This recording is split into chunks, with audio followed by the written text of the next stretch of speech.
The world had forgotten what a hero looked like long before the sky ever cracked open above it. In the years leading up to that impossible night, heroism had become something you could buy, package, and sell during a commercial break. Capes were stitched by fashion designers. Rescues were rehearsed. Tragedies were scheduled around prime-time viewing hours. Somewhere between the flashing lights and the corporate slogans, the very meaning of the word hero had quietly slipped through humanity's fingers, replaced by something louder, brighter, and infinitely emptier. Vought International had perfected the art of turning salvation into merchandise. Every child knew the theme songs before they knew the anthem of their own country. Every parent understood that behind each smiling poster stood a boardroom, a contract, and a carefully calculated profit margin. People no longer looked up at the sky expecting wonder. They looked up expecting a performance, and when the performance ended, they returned to their lives a little more tired, a little more cynical, and a little more convinced that no one was truly coming to save them. Then, on a night no forecaster had predicted, the heavens themselves disagreed. High above the curve of the earth, a wound of light tore itself open across the darkness. It was not an explosion. It was not fire. It was something older, something that shimmered with colors the human eye had never been trained to recognize. Satellites blinked into silence one after another. Radar screens filled with static. In quiet observatories across the world, astronomers leaned closer to their monitors and forgot to breathe. Generals were pulled from their beds. Presidents were handed telephones with trembling hands. Everyone assumed the same terrible thing. An invasion had come, but no fleet arrived. No weapon descended. No voice thundered from the clouds demanding surrender. Only a single figure fell. He drifted downward through the layers of the atmosphere the way a leaf drifts through still water. Unhurried, unbothered, almost reverent. A red cape trailed behind him, catching the moonlight in slow, rippling folds. His chest bore a symbol no camera had ever captured before, a shape both foreign and strangely familiar, as though the world had dreamed of it long ago and forgotten. When his boots finally touched a quiet stretch of farmland outside a sleeping town, no shockwave followed. Only silence and the soft sound of grass bending beneath him. Superman opened his eyes to a sky that was not his own. He did not yet understand what had happened. The dimensional disturbance he had been investigating near the edge of the Phantom Zone had folded around him without warning, and now the constellations above him arranged themselves in patterns that felt almost right, and yet subtly, painfully wrong. He listened. He always listened first, and what he heard troubled him more than any alien language ever could. Beneath the hum of distant cities, beneath the heartbeat of millions, there was a fear so deeply woven into the human spirit that it had become part of the air itself. Something on this earth had broken, and its people no longer remembered it was broken. He rose into the sky again, quietly, without announcement. Before the sun crested the horizon, he had already caught a suspension bridge whose cables had snapped beneath a rush-hour crowd. He had lifted a derailed passenger train back onto its rails while its passengers were still bracing for death. He had descended into a collapsing mine and carried out every trapped worker, one by one, until the coughing men blinked up at a stranger they could not name.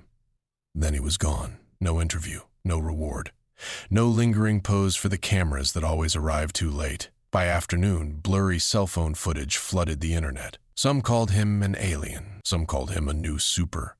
Children, always the first to see clearly, simply called him the Flying Man. And inside a glass tower far above the city, Stan Edgar watched the footage without blinking, while beside him, Homelander felt something entirely unfamiliar tighten inside his chest. Not hatred, something colder, insecurity. Vought did what Vought always did when confronted with something it could not control. It smiled, it scheduled, it sold. Within days, an invitation was extended to the mysterious stranger through every possible channel, from open press conferences to encrypted government intermediaries. It was framed as a gesture of goodwill, a celebration of Earth's newest hero, an opportunity for two extraordinary beings to stand together before the world. In truth, it was a stage, carefully lit, carefully measured, and carefully prepared for a single outcome. Homelander was to appear larger. The stranger was to appear smaller, and the cameras, as always, would decide what the truth had been. Superman accepted. He did not need a stage, but he understood that the man he was about to meet did. He arrived on foot, dressed in the same simple cape and colors he had worn since the moment he fell from the sky. His boots still carried dried mud from a rural town where he had spent the morning helping villagers clear debris from a flooded riverbank. He had not slept. He did not seem to need to. Homelander descended from above in a burst of engineered thunder, arms wide, teeth gleaming, surrounded by a choreographed swirl of military escorts and a roaring crowd who had been bussed in hours before dawn. Confetti fell from drones. Anthems played from hidden speakers. Every angle had been rehearsed. Every second had been sold. And then the two men stood face to face, and the noise slowly, inexplicably, began to feel hollow. Their conversation began with pleasantries, but pleasantries could not survive the weight of what stood between them. Homelander spoke of authority, of the natural order, of the necessity for strength to rule over weakness. Superman listened patiently, the way a father listens to a frightened child, insisting he is not afraid. When at last he answered, his voice carried no anger, only a quiet certainty that seemed to press against the microphones without needing to raise itself. He spoke of responsibility, of the promise a strong person makes to those who are not, of the difference between being feared and being trusted. He said these things without theatrics, without slogans, and without ever once looking at the cameras. Homelander asked him, with a smile that did not reach his eyes, why he refused interviews, why he vanished after every rescue, why he seemed almost embarrassed by the attention the world so desperately wanted to give him. Superman answered without hesitation, because helping someone shouldn't require an audience.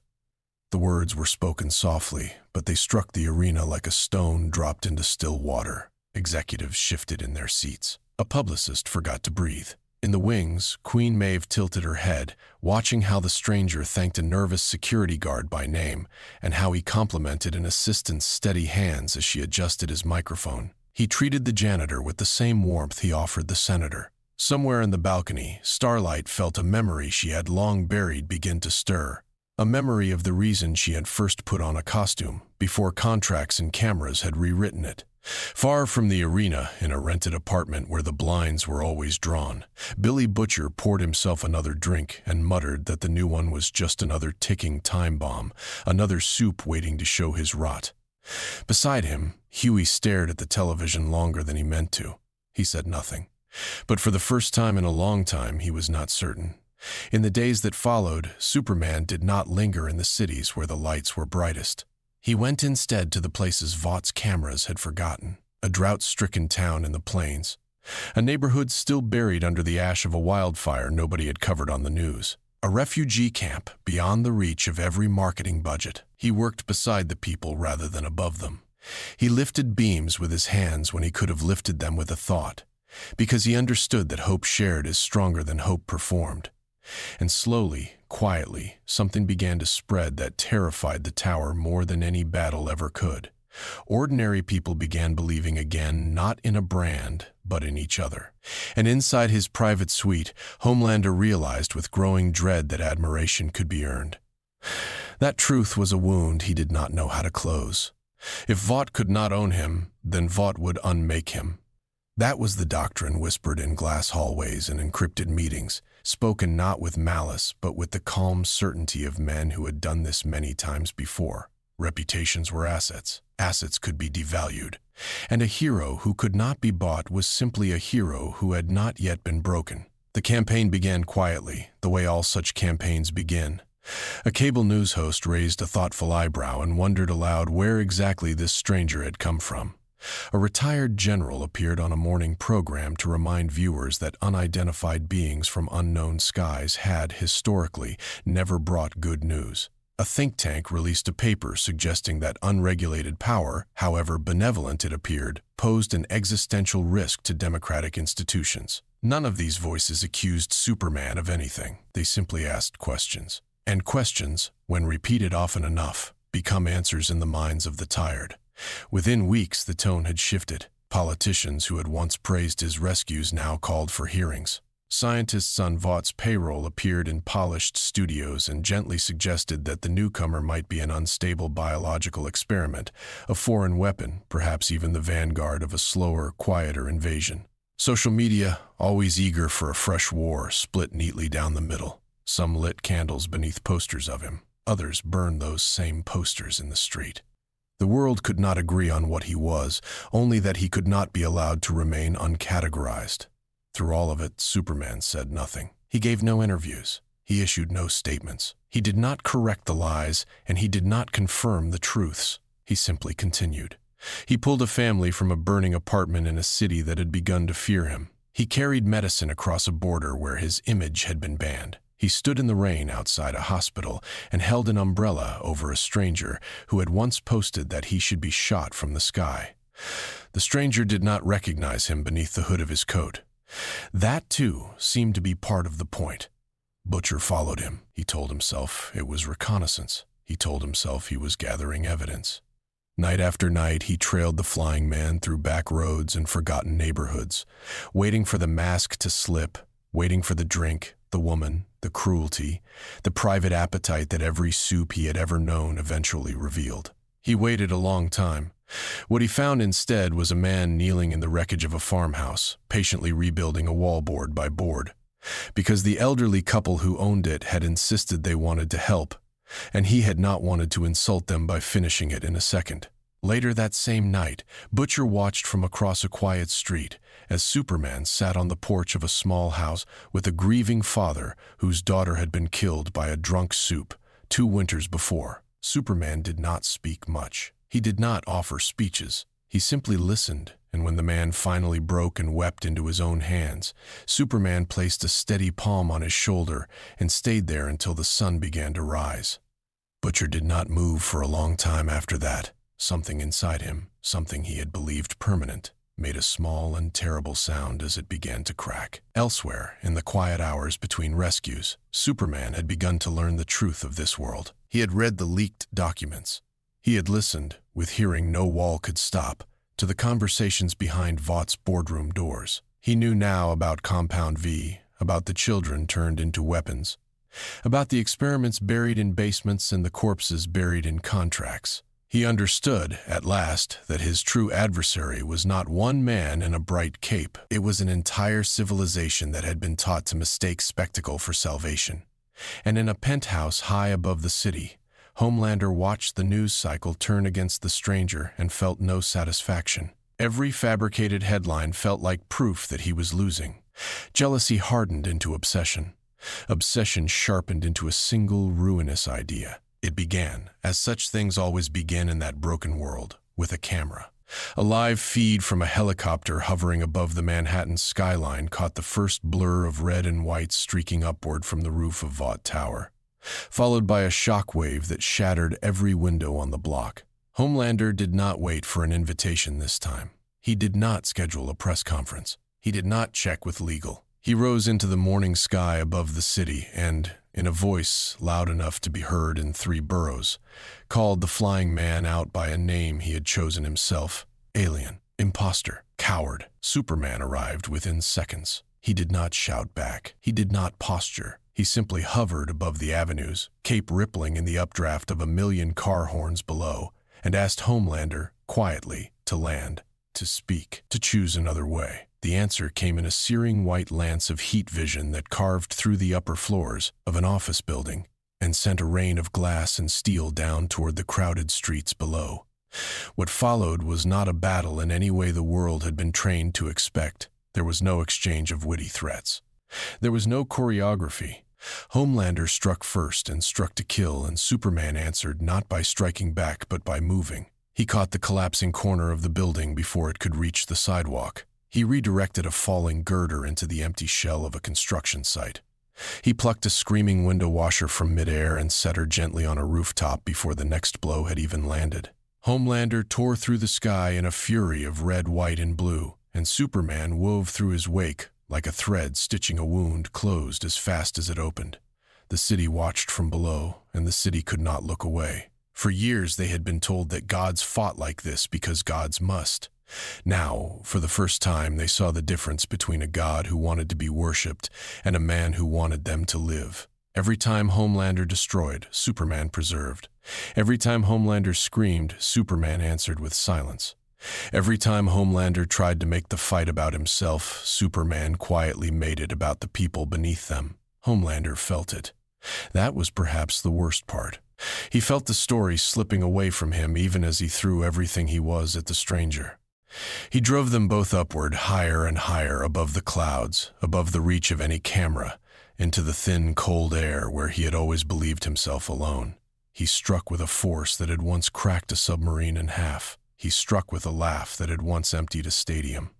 And he watched, with growing horror, as the stranger absorbed each blow the way a mountain absorbs a storm, unmoved, uncracked, unimpressed. For the first time in his manufactured life, Homelander met someone stronger, not louder, not crueler, simply stronger, in every way that mattered, and in several he had never considered. Below them, an airliner banked into their path, its pilots blind to the chaos in the stratosphere until it was already too late. Homelander did not see it. He was too focused on hurting the man in front of him. Superman saw it the way he saw everything, in the same breath, in the same heartbeat, in the same instant of impossible calm. He broke off from the fight and shot downward, and for 3 unbearable seconds he was beneath the plane with both hands raised, steadying its trembling belly, while 300 strangers inside prayed to gods they had stopped believing in. Homelander followed, still swinging, still screaming, and in his rage he lost control of his own trajectory. He plunged toward the heart of downtown Manhattan like a falling missile. Superman saw that too. With the airliner steady on its corrected path, he moved once more, faster than the eye could follow, and caught Homelander mid-fall, absorbing the impact of a body that would have flattened a city block. They struck the roof of an empty warehouse together with a sound like a thunderclap swallowed by concrete. When the dust settled, Homelander lay on his back, cape torn, lips split, chest heaving. Superman stood above him, unharmed, unhurried. One more blow, and it would be over. Every camera drone that had crawled its way to the scene expected it. Some part of the world, deep down, expected it too. Perhaps even wanted it. Instead, Superman extended his hand. "You don't have to become the monster you believe you are," he said. Homelander stared up at the offered hand as though it were a language he had never been taught. He did not take it. He could not. Somewhere behind his eyes, a small child raised in a laboratory began, at last, to understand what he had never been given. And the understanding was more unbearable than any wound. An empire does not fall in a single afternoon, but its foundations can crack in one. By the time the sun set on the day Homelander was defeated in the sky above Manhattan, the story Vought had spent decades constructing had begun to collapse under the weight of a single image. The image of the strongest hero the corporation had ever manufactured lying broken on a rooftop, while a stranger in a red cape offered him a hand. The leaks began within hours.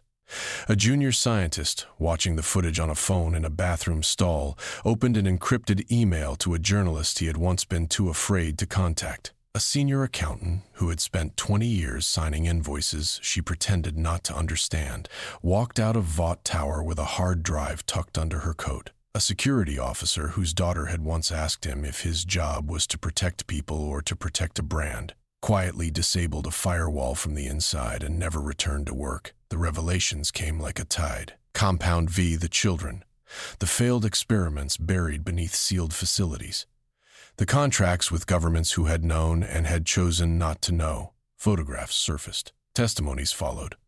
Congressional hearings, once carefully choreographed to protect the company's interests, spun out of the control of the very people who had scheduled them.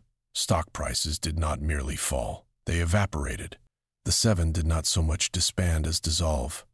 Queen Maeve, who had rehearsed her resignation 100 times in her mind without ever daring to speak it, stood before a single unblinking camera in an empty studio and read the truth aloud in a voice that trembled only at the end. She named names. She named prices. She named the children whose faces she still saw when she closed her eyes.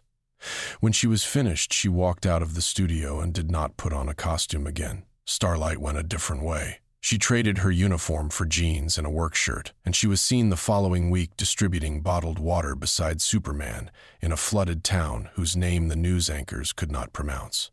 Cameras eventually found them, of course. She did not perform for the cameras. She simply kept working, and something in the country shifted quietly at the sight of it. A train sat in a locker room long after the last of his teammates had left, staring at a helmet that had once made him feel like a god. He thought about every race he had won because someone else had been paid to lose.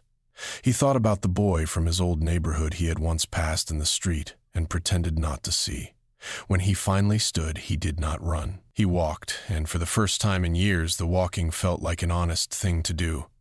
Butcher took the news of Vaught's collapse in a quiet pub with the television muted above the bar. He should have been overjoyed. He had waited years for this. He drank slowly instead, and when the barman asked if he was all right, he did not answer.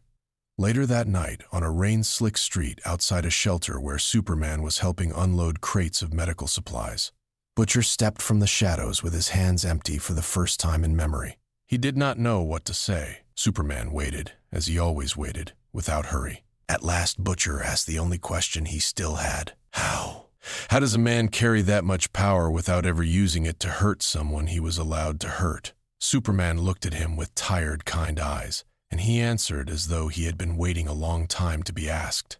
Power doesn't create monsters, he said. It reveals who we choose to become. Butcher did not reply. He did not need to. He turned his collar up against the rain and walked away. And the hatred that had lived inside him for so long walked a little slower behind him than it had the day before. In a penthouse gone dark, Homelander sat alone in front of a wall of silent screens and understood, at last, that fear had never been love. The months that followed were quieter than anyone had expected. The world had braced for chaos in the wake of Vaught's collapse, for riots and vacuums and opportunists rushing to fill the empty throne. Instead, something stranger happened. People began, awkwardly and unevenly, to look after one another. Not perfectly, not always. But often enough that the news, when it looked for disasters, sometimes had to settle for stories of small kindnesses instead. Superman moved through this new world without ceremony. He rebuilt what could be rebuilt. He sat with those who could not be rebuilt. And on a still autumn evening, on the roof of a burned-out cathedral that no one had yet found the money to restore, he was not surprised to hear the sound of familiar boots landing softly behind him. Homelander did not wear his costume. He wore a plain coat and a face that had not slept in a long time. He did not attack. He did not speak for a long while. He stood at the edge of the roof and looked down at the city he had once believed belonged to him. At last he asked the question that had been eating him alive since the day he had fallen. Why didn't you kill me? Superman did not turn to look at him. He watched the sunset instead, the way a man watches something he does not want to interrupt. Because if hope only exists until someone fails, he said, then it was never hope at all. The words landed the way certain words do, not loudly, but permanently. Homelander closed his eyes. Something in him, some brittle scaffolding built out of applause and manufactured admiration, gave way at last.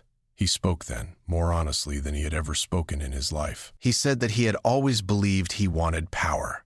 He understood now that he had only ever wanted to be wanted. He had mistaken fear for respect, control for belonging. The roar of a crowd for the sound of being loved. Superman listened. He did not offer easy forgiveness. He did not pretend that a single confession could undo a lifetime of harm. He simply said that no one, not even a man who had done what Homelander had done, deserved to be defined solely by his worst moments, so long as he was still willing to try to become something else. Whether Homelander would try, neither of them could say.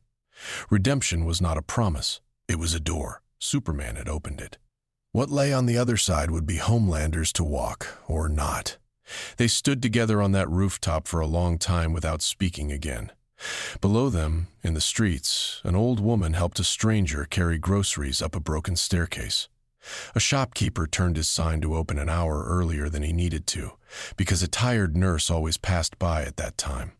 A boy who had once wanted to be famous for punching villains instead wanted, quietly, to be the kind of person his little sister could count on. None of it was captured. None of it was broadcast. None of it would ever trend. And that, Superman thought, was exactly what made it real. The world had not been saved because a stronger god had defeated a weaker one. The world had begun to save itself, one unwitnessed choice at a time, and the man in the red cape understood, with a soft and private ache, that his work here was nearly done. Time passed the way time passes when a world is quietly remembering how to breathe. Seasons turned. Buildings rose where ruins had stood. Children grew a little taller and, more importantly, a little kinder. Crime did not vanish. Grief did not vanish. Cruelty still found its corners. But something else had returned to the air, something the cameras had once tried very hard to sell and had never quite been able to counterfeit. Hope, unbranded, unlicensed, unbought. Vought was gone. Its towers were repurposed into hospitals and universities. Its archives were open to families who had spent decades searching for the truth about what had been done to their children. Its logos were peeled from the sides of buildings, leaving pale rectangles behind like the faded outlines of a bad dream. In their place, communities painted murals no committee had approved, of nurses, of teachers, of neighbors, of ordinary faces the old world would never have found profitable. Statues were proposed in Superman's honor. He declined every one. He suggested, gently but firmly, that the marble be used instead for benches, for shelters, for schools. When a mayor insisted that the city needed a monument, Superman answered that a city that needed a monument to remember kindness had not yet learned to be kind. The mayor, to his credit, listened. In his final weeks, Superman was seen everywhere and nowhere. He helped raise the roof of a rebuilt church in one town and washed dishes in a soup kitchen in another. He read stories to children in a hospital ward and sat with an old farmer whose wife had just died. He did not say goodbye to anyone directly. He did not need to. The people who had learned from him were already becoming the reason he could leave. On a clear evening, on the edge of a wheat field that reminded him faintly of a place he had once called home, Superman rose into the sky one last time.